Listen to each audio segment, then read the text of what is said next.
nous allons appeler sur cette tribune Monsieur Djibril Bari. Sous vos acclamations, s'il vous plaît.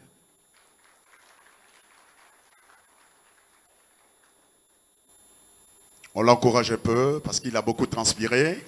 Il a beaucoup transpiré. Je sais que vous avez attendu, mais je crois que vous n'allez pas regretter cette superbe soirée d'aujourd'hui. Messieurs les représentants du gouvernement, c'est un peu court, hein? Mesdames et messieurs les représentants du gouvernement, mesdames et messieurs les représentants des représentations diplomatiques en Guinée, Madame la Présidente de la Confédération patronale des entreprises de Guinée, Mesdames et Messieurs les chefs d'entreprise, chers invités, c'est pour moi un honneur de prendre la parole et de vous souhaiter la bienvenue à cette fête de l'excellence des entreprises en Afrique de l'Ouest. En effet, le gala des 100 entreprises les plus dynamiques de l'Afrique de l'Ouest est quand même devenu, disons, une référence en matière de promotion des entreprises dans nos différents États de l'Afrique de l'Ouest. Ça permet également, justement, de créer de l'émulation et de permettre aux entreprises d'essayer, justement, de se mesurer par rapport à leurs confrères qui sont dans les mêmes secteurs à travers une sélection que nous faisons d'abord sur la base d'un certain nombre de critères objectifs. En effet, nous avons initié cet événement depuis 2013 et à travers la méthodologie que nous avons mise en place, nous avons choisi d'être objectifs et de nous inscrire dans une démarche qui consiste à analyser les performances des entreprises sur la base de 4 critères. Alors, nous nous intéressons à ce que nous appelons l'expertise de l'entreprise. Pour nous, l'expertise constitue un peu cette manière de voir est-ce que nos entreprises en Afrique maîtrisent leur métier. Ce qui est extrêmement important parce que vous le savez, ce qui fait tourner nos économies, c'est l'initiative privée, ce sont nos entreprises, c'est également la création d'emplois et l'investissement. Alors, au-delà de l'expertise, on s'intéresse également à ce que nous appelons la capacité d'innovation. Alors aujourd'hui, je pense que s'il y a un écart de développement entre l'Afrique et les pays occidentaux, cela s'explique principalement par cette démarche des pays occidentaux qui consiste à mettre l'accent sur l'innovation. Nous sommes donc heureux de constater que dans nos États également, beaucoup d'entreprises se sont inscrites dans cette démarche de mise en place de produits innovants, de services également innovants, qui contribuent à booster nos économies, mais également à créer de la valeur ajoutée dans nos entreprises.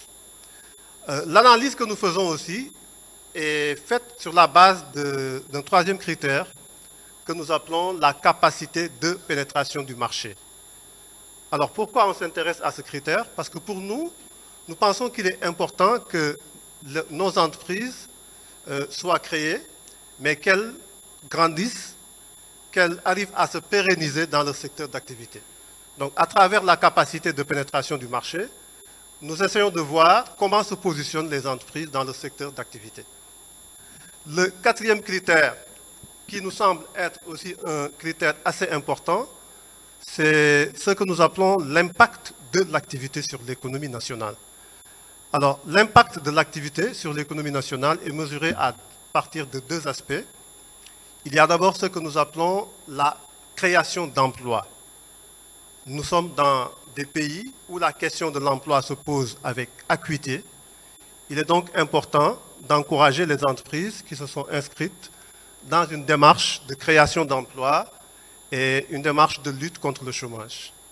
L'impact sur l'économie est également analysé à travers ce que nous appelons les effets d'entraînement de l'activité de nos entreprises vers d'autres secteurs. Je m'explique. Si une entreprise développe des activités, il est bon que cette activité puisse générer du revenu, du chiffre d'affaires pour d'autres acteurs qui sont dans d'autres secteurs d'activité. Ça fait tourner nos économies, ça crée de la valeur ajoutée et ça permet justement de contribuer à l'atteinte des objectifs de croissance économique.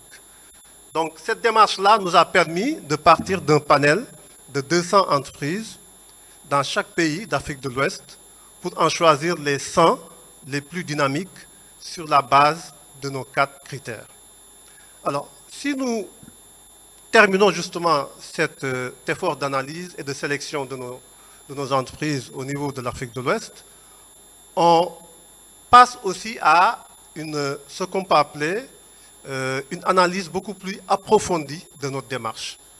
Dans chaque pays, nous nous sommes intéressés au top 100 des entreprises les plus dynamiques, mais également, nous avons cherché à mettre en place ce que nous appelons le top 15, le top 10 ou le top 20 des entreprises les plus dynamiques du pays, qui est analysé par la démarche qui consiste à d'abord identifier, s'il s'agit d'un top 15 par exemple, les 15 entreprises qui ont le plus d'impact dans l'économie nationale.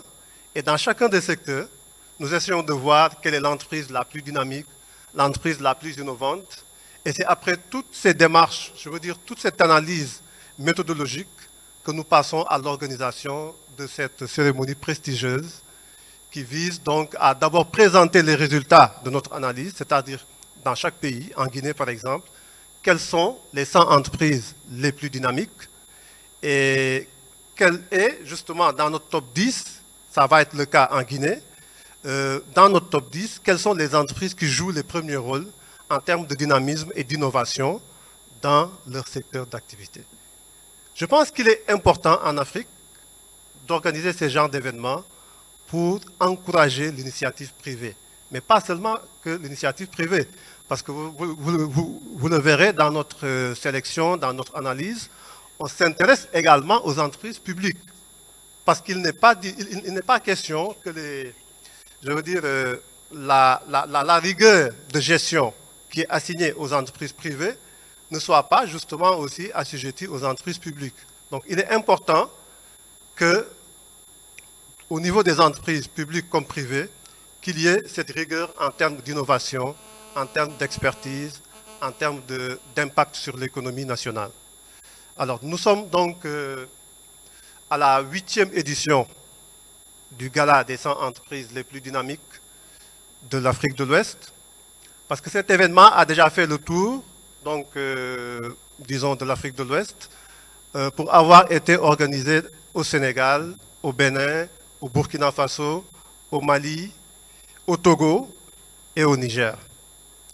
Nous pensons que ces États sont en train de développer des politiques qui visent à faire la promotion de l'investissement.